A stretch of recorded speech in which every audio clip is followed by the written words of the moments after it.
Well, good morning and welcome to Wednesday, May 13th, 2020.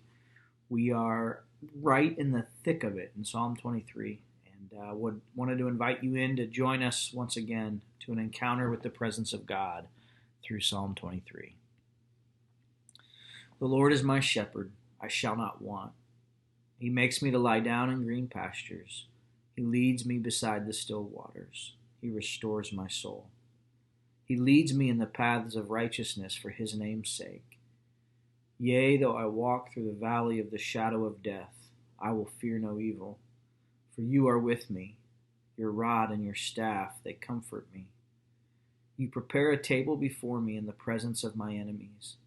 You anoint my head with oil. My cup runs over. Surely goodness and mercy shall follow me all the days of my life, and I will dwell in the house of the Lord forever. Yesterday we talked about this idea of you prepare a table before me in the presence of my enemies. We were talking about you anoint my head with oil, or you fatten my head with understanding. You fill me up.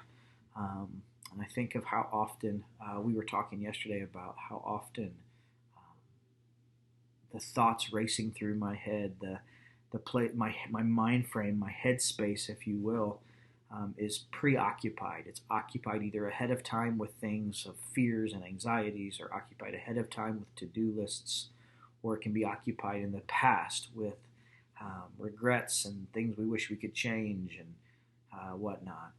And this idea of when the Lord prepares a table before us in the presence of our enemies, part of this journey, part of this process is the Lord then, his invitation is to fill our minds, to fatten our heads, to fatten our understandings with what he's whispering over us and what he's saying to us.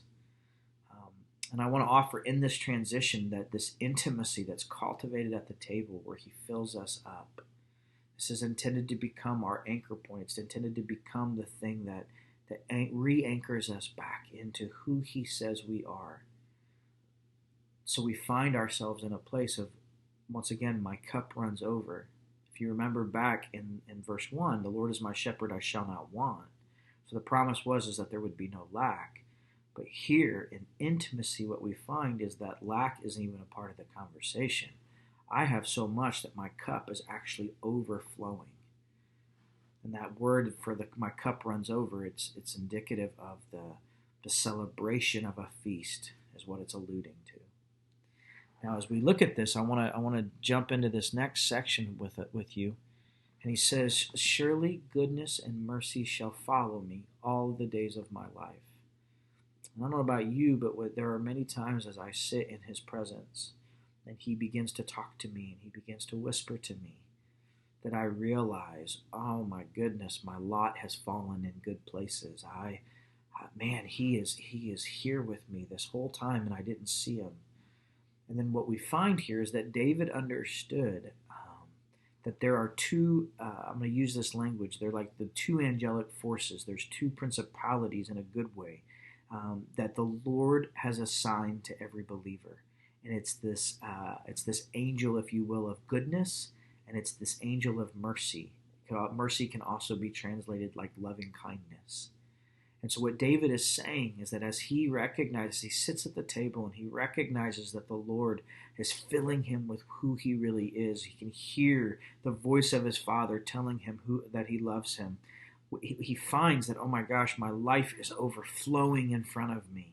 And then there's this promise, and you have actually assigned to me goodness and mercy, and the language there shall follow me.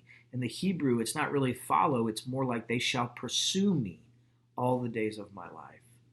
What a promise from the Lord, that not only does he prepare a table before us in the presence of our enemies, not only does he fatten or fill or anoint our head with the oil of his word, not only does he fill your cup to the point of overflow, but what he does is he actually assigns goodness and mercy to pursue you all the days of your life.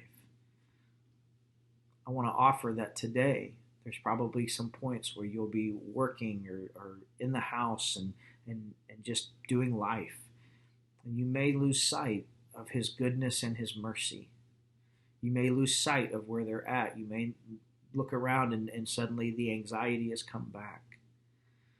And I want to challenge you that if they're pursuing you, many times all you have to do is pause, stop, and just give them a chance to catch up because they've been there the whole time.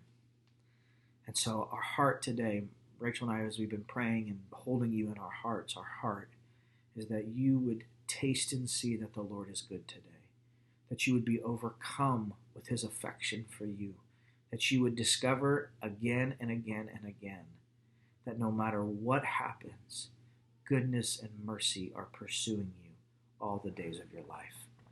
We bless you in the name of King Jesus.